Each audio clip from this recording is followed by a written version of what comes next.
Bonjour, je m'appelle Alejandro. Je suis Solutions Architect chez AWS et aujourd'hui je vais présenter une démo sur comment sécuriser un cluster multitenant EKS.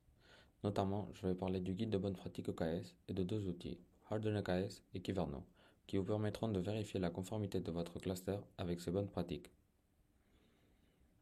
Harden EKS est un outil qui vous permet de détecter des failles de sécurité pour un cluster EKS en vérifiant si le cluster respecte ou pas des bonnes pratiques.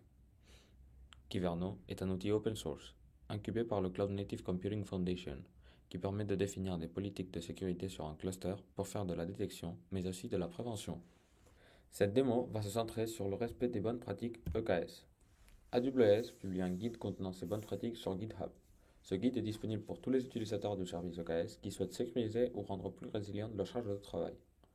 Le guide est focalisé aussi sur la partie réseau, scaling et même une partie dédiée aux conteneurs Windows. Il est prévu de publier aussi des bonnes pratiques sur la performance et l'optimisation des coûts.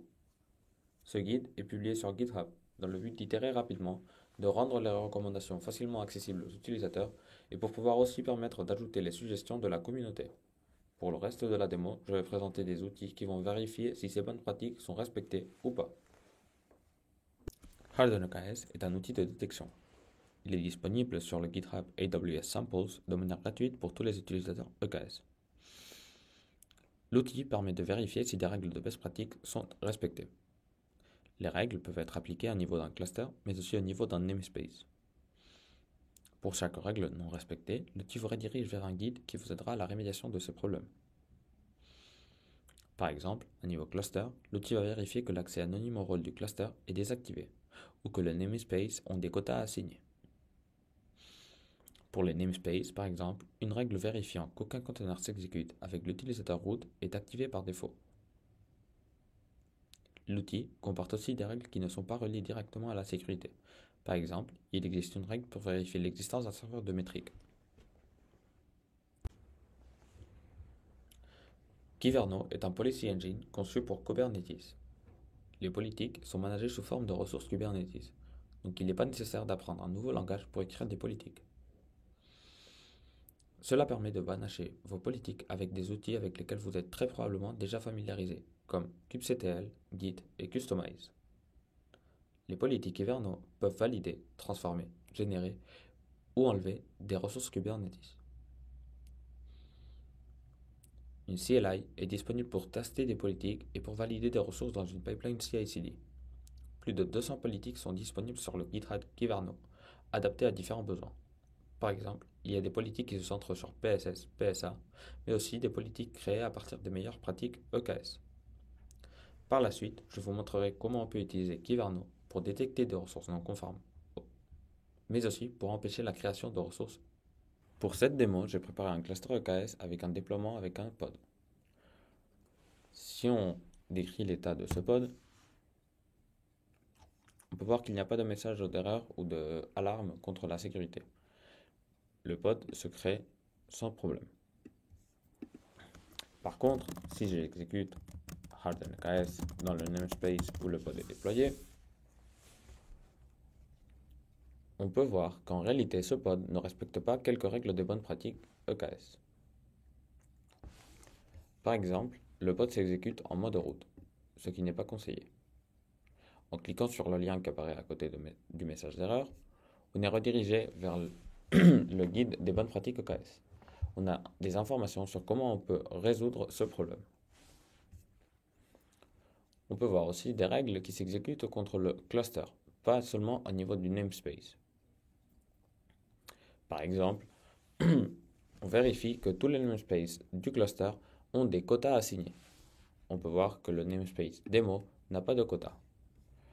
De la même façon, si on clique sur le lien qui apparaît à côté du message d'erreur, on est redirigé vers le guide des bonnes pratiques EKS. On peut ainsi résoudre les problèmes de sécurité.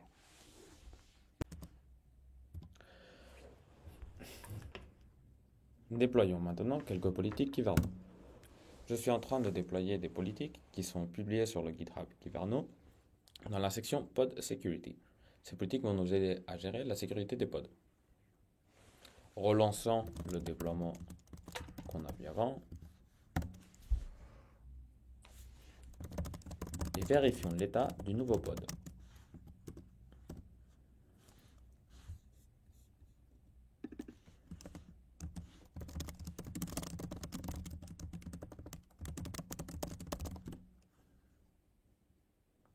on peut voir qu'il y a des messages qui apparaissent. Ces messages font référence aux politiques Kyverno qui viennent d'être déployées. Kyverno n'a pas empêché de lancer le pod, mais il nous prévient que le pod n'est pas conforme avec quelques règles de sécurité. Voici les politiques Kyverno qui sont actuellement déployées sur notre cluster EKS. On a par exemple une politique qui demande au conteneur de s'exécuter avec l'utilisateur non-root. Éditons maintenant une de ces règles pour modifier le mode d'action.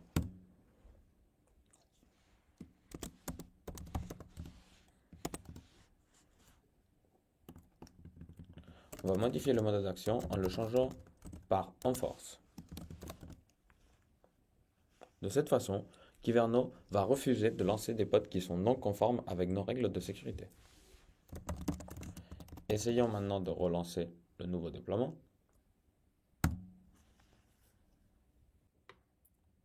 Vérifions maintenant l'état du nouveau déploiement. On peut voir qu'on a encore des messages d'erreur par rapport aux politiques Kyverno, mais aussi on peut voir qu'il y a des erreurs lors de la création des nouvelles pods. On peut voir que les pods qui sont en train de s'exécuter font partie du ancien déploiement. Aucun pod peut se créer avec le nouveau déploiement. Je vais maintenant mettre à jour le déploiement pour que la spécification soit conforme aux règles de sécurité qu'on a changées en mode enforce. Comme vous pouvez le voir, on a changé l'utilisateur et la permission pour escalader les privilèges.